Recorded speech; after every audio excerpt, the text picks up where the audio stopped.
Hello दोस्तों, the educational care में आपका स्वागत है। मैं हूं अभिषेक। आज हम लोग पॉलिटी की नेक्स्ट क्लास करेंगे। तो चलिए शुरू करते हैं। राष्ट्रपति द्वारा राज्यसभा के कितने व्यक्ति मनोनीत किए जाते हैं? 12 सदस्य। राष्ट्रपति द्वारा राज्यसभा में कितने व्यक्ति मनोनीत किए जाते हैं? 12 सदस्य। राज्यसभा के लिए नामांकित होने वाली प्रथम अभिनेत्री कौन थी? नरगिस दत्त, राज्यसभा सदस्य जो 1980 से 86 तक रहीं। राज्यसभा के लिए नामांकित होने वाली प्रथम अभिनेत्री कौन थी? नरगिस दत्त, राज्यसभा की सदस्य थी, 1980 से 1986 तक रही थी। लोकसभा की प्रथम महिला अध्यक्ष कौन थी? मीरा कुमार, 4 जून 2009 से 4 जून 2014 तक। लोकसभा की प्रथम महिला अध्यक्ष कौन थी? मीरा कुमार, 4 जून 2009 से 4 जून 2014 तक। राज्य विधानसभा में कोई भी धन विधेयक राज्य के राज्यपाल की संस्तुति के बिना या अनुमति के बिना प्रस्तुत नहीं किया जा सकता। राज्य विधानसभा का कोई भी धन विधेयक राज्य के राज्यपाल के बिना अनुमति के बिना प्रस्तुत नहीं कर सकता है। वे प्रथम लोकसभा अध्यक्ष कौन थे जिनके विरुद्ध लोकसभा में अविश्वास प्रस्ताव लाया गया? जीवी मावलंकर। वे प्रथम लोकसभा अध्यक्ष कौन थे जिनके विरुद्ध लोकसभा में अविश्वास प्रस्ताव लाया गया? जीवी मावलंकर। लोकसभा का सचिवालय किसके नियंत्रण में होता है? लोकसभा अध्यक्ष के नियंत्रण में। लोकसभा का सचिवालय किसके नियंत्रण में होता है? लोकसभा अध्यक्ष के नियंत्रण में होता है।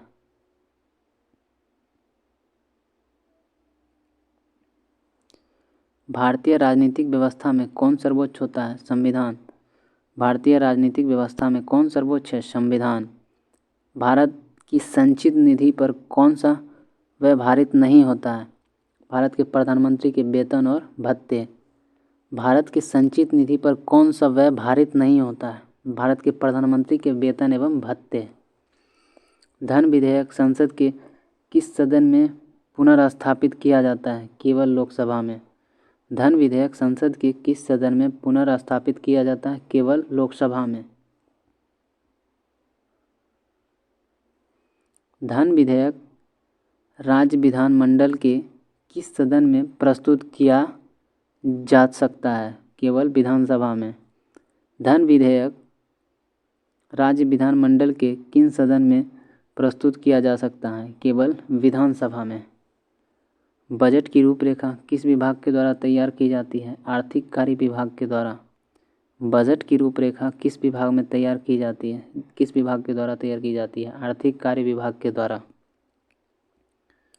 करों और सरकारी कामकाजों के निर्वाह में हुई अन्य प्राप्तियों से संघीय सरकार को प्राप्त होने वाला राजस्व किस निधि में जमा होता है? भारत की संचित निधि में।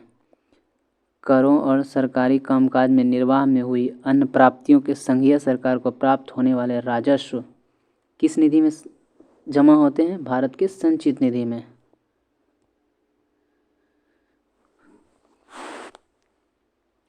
आर्थिक सर्वेक्षण प्रतिवर्ष संसद में कब प्रस्तुत किया जाता है? आगामी वर्ष के बजट के प्रस्तुतिकरण से पूर्व।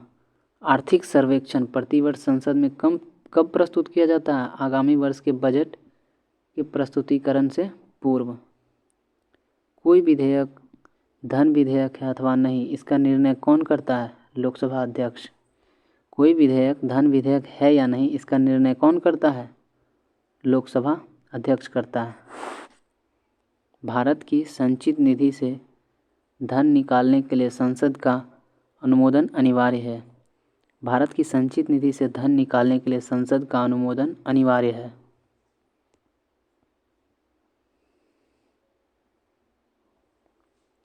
लेखानुदान संघ सरकार को किस प्रकार की अनुमति प्रदान करता है? निश्चित अवधि के लिए भारतीय संचित निधि से धन निकालने की। प्राक्कलन समिति संसद के किस सदन के सदस्यों से गठित की जाती है? लोकसभा के सदस्यों द्वारा। प्राक्कलन समिति संसद के किस सदन के सदस्यों द्वारा गठित की जाती है? लोकसभा सदस्य के द्वारा। कोई भी कानूनी विधेयक संसद के किस सदन में प्रस्तुत किया जा सकता है? संसद के किसी भी सदन में। कोई भी कानूनी विधेयक संसद के किस सदन में प्रस्तुत किया जा सकता है? संसद के किसी भी सदन में। भारतीय संसद के दोनों सदनों की संयुक्त बैठक साधारण विधेयक, वित्त विधेयक दोनों के संबंध में हो सकती है। भारतीय संसद के दोनों सदनों की संयुक्त बैठक साधारण विधेयक एवं वित्त विधेयक दोनों के संबंध में हो सकती है।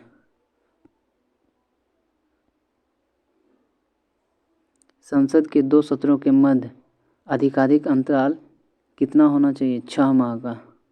संसद के दोनों सत्रों के मध्य अधिकाधिक अंतराल कितना होना चाहिए? 6 महीने का। आकस्मिक निधि को राष्ट्रपति कैसे व्यय कर सकते हैं? बिना संसदीय स्वीकृति के। आकस्मिक निधि को राष्ट्रपति कैसे व्यय कर सकते हैं? बिना संसदीय स्वीकृति के। लोकसभा में विधेयक पर आम बहस किस वाचन में होता है? द्वितीय वाचन में। लोकसभा में विधेयक पर आम बहस किस वाचन में होता है? द्वितीय वाचन में। कटौती प्रस्ताव को किस अन्य नाम से जाना जाता है? समापन प्रस्ताव। कटौती प्रस्ताव को अन्य किस नाम से जाना जाता है? समापन प्रस्ताव के नाम से जाना जाता है।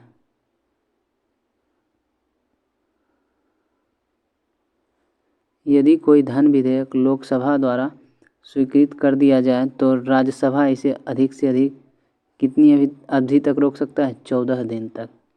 यदि कोई धन विधेयक लोकसभा द्वारा स्वीकृत कर दिया जाए तो राज्यसभा उसे अधिक से अधिक कितना दिन तक रोक सकता है? तो 14 दिन तक।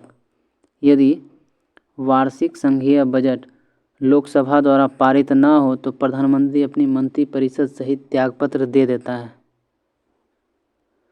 लोकसभा तथा राज्यसभा के संयुक्त अधिवेशन की अध्यक्षता कौन करता है? लोकसभा अध्यक्ष। लोकसभा तथा राज्यसभा के संयुक्त अधिवेशन की अध्यक्षता कौन करता है? लोकसभा अध्यक्ष करता है। संसद की किस समिति में राज्यसभा का प्रतिनिधित्व नहीं होता है? प्राक्कलन समिति का।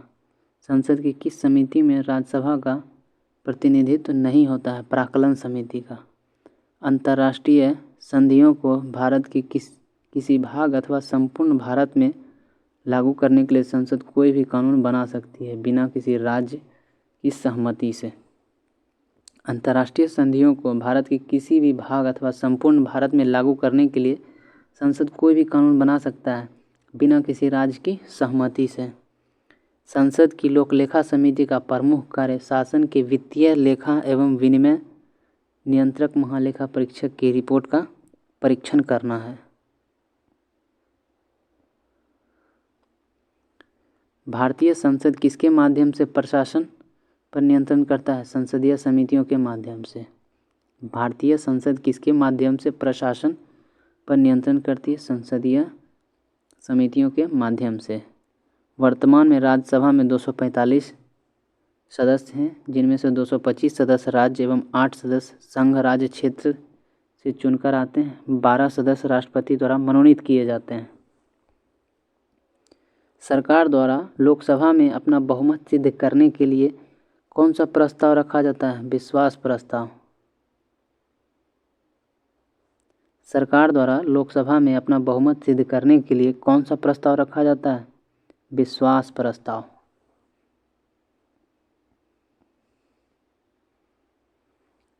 भारतीय संसद के दोनों सदनों की प्रथम संयुक्त बैठक किस विधेयक पर हुई थी?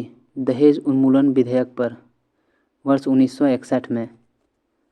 भारतीय संसद के दोनों सदनों की प्रथम संयुक्त बैठक किस विधेयक पर हुई थी? दहेज उन्मूलन विधेयक, वर्ष 1961 में। लोकलेखा समिति अपनी रिपोर्ट किसे प्रस्तुत करती है? लोकसभा अध्यक्ष को। लोकलेखा समिति अपनी रिपोर्ट किसे प्रस्तुत करती है? लोकसभा अध्यक्ष को।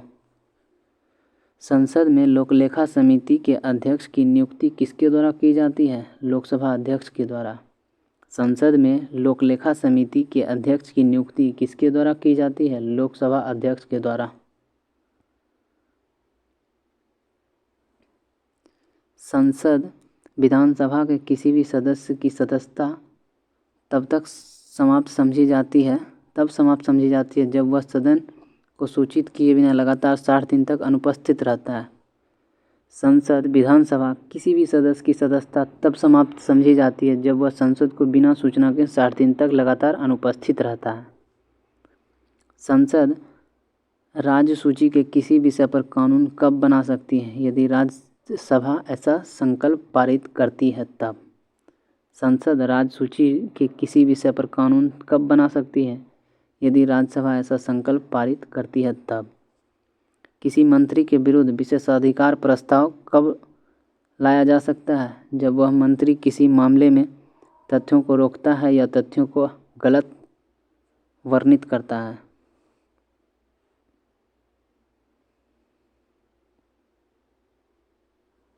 संसद द्वारा वर्ष 1989 में निर्मित कानून के अनुसार एक नागरिक के वयस्क होने की आयु कितनी थी? 18 वर्ष।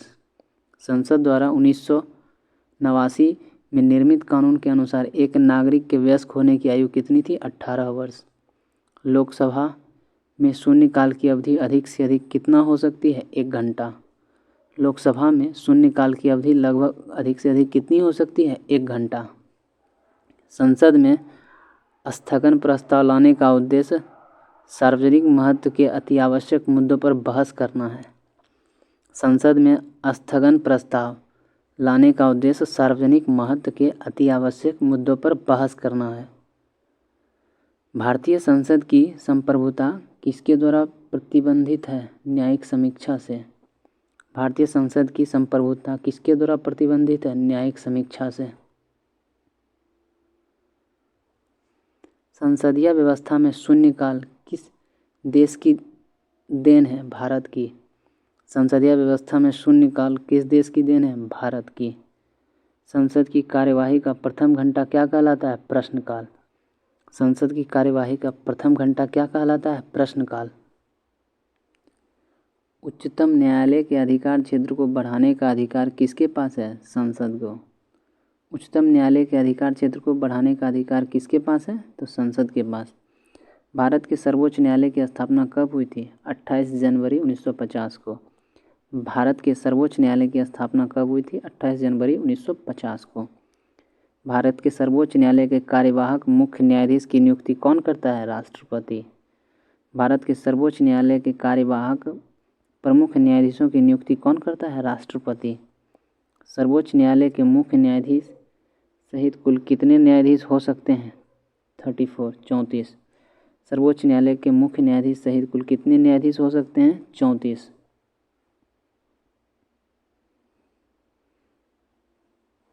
दूरसंचार विवाद निपटान एवं अपील अधिकरण के निर्णय को केवल सुप्रीम कोर्ट में चुनौती दी जा सकती है। दूरसंचार विवाद निपटान एवं अपील अधिकरण के निर्णयों को केवल सुप्रीम कोर्ट में चुनौती दी जा सकती है। उच्चतम न्यायालय के न्यायाधीशों के वेतन का निर्धारण किसके द्वारा किया जाता है? संसद द्वारा। उच्चतम न्यायालय के न्यायाधीशों के वेतन का निर्धारण किसके द्वारा किया जाता है? संसद के द्वारा। सर्वोच्च न्यायालय के न्यायाधीशों की नियुक्ति किसके द्वारा की जाती है? राष्ट्रपति के द्वारा। सर्वोच्च न्यायालय के न्यायाधीशों की नियुक्ति किसके द्वारा की जाती है? राष्ट्रपति के द्वारा।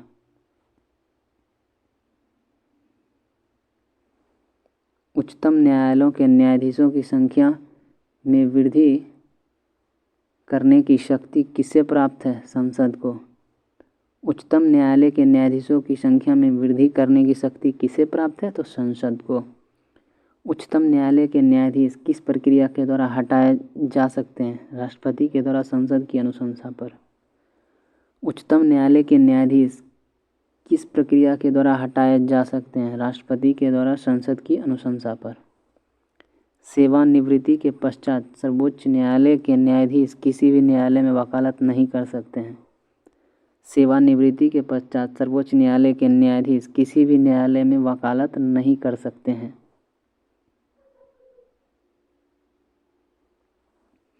सामान्यतः उच्चतम न्यायालय सभी मामलों की सुनवाई नई दिल्ली में करता है, परंतु इसके अनुदान से वह किसी अन्य स्थान पर भी सुनवाई कर सकता है राष्ट्रपति के अनुमोदन से। सामान्यतः उच्चतम न्यायालय सभी मामलों की सुनवाई नई दिल्ली में करता है, परंतु किसके अनुमोदन से वह किसी अन्य स्थान पर भी सुनवाई कर सकता है? राष्ट्रपति के अनुमोदन से। सर्वोच्च न्यायालय के न्यायाधीश की सेवानिवृत्ति की आयु कितनी है? 65 वर्ष। सर्वोच्च न्यायालय के न्यायाधीश की सेवानिवृत्ति की आयु कितनी है? 65 वर्ष। भारतीय संविधान का कौन सा अनुच्छेद संवैधानिक विवाद में सर्वोच्च न्यायालय के अपीलीय क्षेत्राधिकार से संबंधित है? अनुच्छेद 134। भारतीय संविधान का कौन सा अनुच्छेद संवैधानिक विवाद में सर्वोच्च न्यायालय के अपीलीय क्षेत्राधिकार से संबंधित है? अनुच्छेद 134।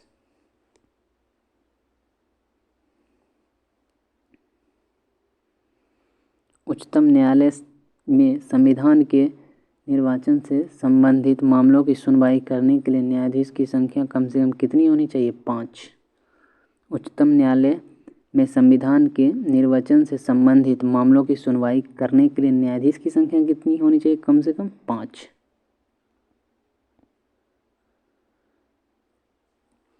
सर्वोच्च न्यायालय से संबंधित महत्वपूर्ण अनुच्छेद। संविधान के भाग 5 में अनुच्छेद 124 से 147 तक सर्वोच्च न्यायालय से संबंधित प्रावधान किए गए हैं।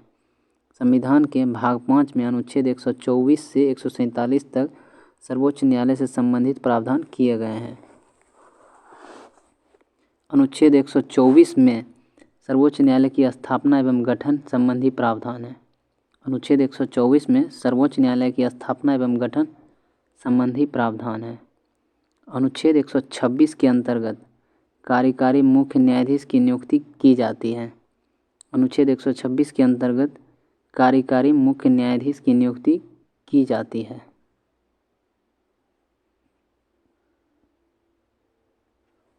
अनुच्छेद 127 के अंतर्गत तदर्थ न्यायाधीश की नियुक्ति की जा सकती है।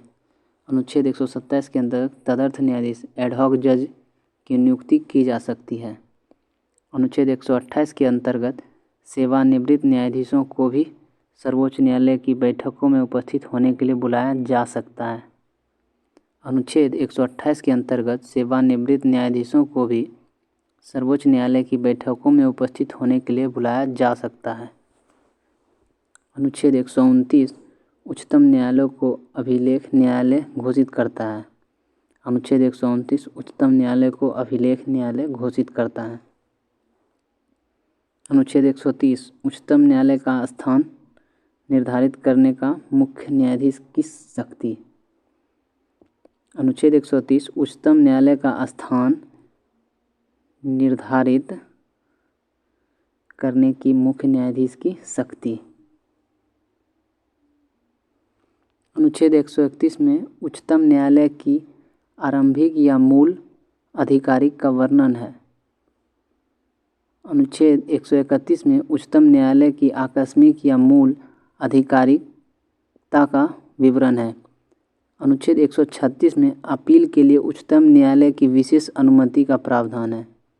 अनुच्छेद 136 में अपील के लिए उच्चतम न्यायालय की विशेष अनुमति का प्रावधान है। अनुच्छेद 137 में उच्चतम न्यायालय की अपने निर्णयों के पुनर्विचार की शक्ति के बारे में उल्लेख है। अनुच्छेद 137 में उच्चतम न्यायालय की अपने निर्णयों के पुनर्विचार की शक्ति के बारे में उल्लेख है। अनुच्छेद 141 के अनुसार उच्चतम न्यायालय द्वारा घोषित विधि सभी न्यायालयों पर बाध्यकारी होती है। अनुच्छेद 141 के अनुसार उच्चतम न्यायालय द्वारा घोषित विधि सभी न्यायालयों पर बाध्यकारी होती है। अनुच्छेद 141 में राष्ट्रपति की उच्चतम न्यायालय से परामर्श करने की शक्ति का वर्णन है। अनुच्छेद 143 में राष्ट्रपति की उच्चतम न्यायालय से परामर्श करने की शक्ति का वर्णन है। अनुच्छेद 145 के अंतर्गत उच्चतम न्यायालय को राष्ट्रपति के अनुमोदन से न्यायालय की कार्य पद्धति एवं प्रक्रिया को विनियमित करने के लिए नियम बनाने की शक्ति दी गई है। अनुच्छेद 145 के अंतर्गत उच्चतम न्यायालय को राष्ट्रपति के अनुमोदन से न्यायालय की कार्य पद्धति एवं प्रक्रिया को विनिमय करने के लिए नियम बनाने की शक्ति दी गई है। अनुच्छेद 146 के अंतर्गत उच्चतम न्यायालय के अधिकारियों एवं सेवकों की नियुक्ति संबंधी प्रावधान किए गए हैं। अनुच्छेद 146 के अंतर्गत उच्चतम न्यायालय के अधिकारियों एवं सेवकों की नियुक्ति संबंधी प्रावधान किए गए हैं। केंद्र और राज्यों के मध्य होने वाले विवादों का निर्णय करने की भारत के उच्च न्यायालय की शक्ति आती है इसकी मूल आधिकारिकता के अंतर्गत। केंद्र और राज्यों के मध्य होने वाले विवादों का निर्णय करने की भारत के उच्च न्यायालय की शक्ति आती है इनकी मूल आधिकारिकता के अंतर्गत। उच्चतम न्यायालय ने संविधान के मूल ढांचे का सिद्धांत किस वाद में प्रतिपादित किया था? केशवानंद भारती बनाम केरल राज्य 1973 में। उच्चतम न्यायालय ने संविधान के मूल ढांचे का सिद्धांत किस वाद में प्रतिपादित किया था? केशवानंद भारती बनाम केरल राज्य 1973 में। केवल सर्वोच्च न्यायालय में तदर्थ न्यायाधीश की नियुक्ति का प्रावधान है। केवल सुप्रीम कोर्ट यानी सर्वोच्च न्यायालय में ही एडहॉक जज यानी तदर्थ न्यायाधीश की नियुक्ति का प्रावधान है। संविधान का कौन सा अनुच्छेद उच्चतम न्यायालय को उसके द्वारा किए गए निर्णय अथवा आदेश के पुनरावलोकन हेतु अधिकृत करता है? अनुच्छेद 137। संविधान का कौन सा अनुच्छेद उच्चतम न्यायालय को उसके द्वारा दिए गए निर्णय अथवा आदेश की पुनरावलोकन हेतु अधिकृत करता है? अनुच्छेद 137। भारत में संविधान की मूल संरचना के सिद्धांत का स्रोत है न्यायिक समीक्षा। भारत में संविधान की मूल संरचना के सिद्धांत का स्रोत है न्यायिक समीक्षा। संविधान की व्याख्या करने का अंतिम अधिकार किसे है? सर्वोच्च न्यायालय को। संविधान की व्याख्या करने का अंतिम अधिकार किसे प्राप्त है? सर्वोच्च न्यायालय को। उच्च न्यायालय उच्चतम न्यायाधीश की आधिकारिकता के अंतर्गत कौन से मामले आते हैं? मूल अधिकारों का प्रवर्तन। उच्च न्यायालय और उच्चतम न्यायालय की आधिकारिकता के अंतर्गत कौन से मामले आते हैं? मूल अधिकारों का प्रवर्तन। भारतीय संविधान का संरक्षक कौन है? सर्वोच्च न्यायालय। भारतीय संविधान का संरक्षक कौन है? सर्वोच्च न्यायालय सुप्रीम कोर्ट।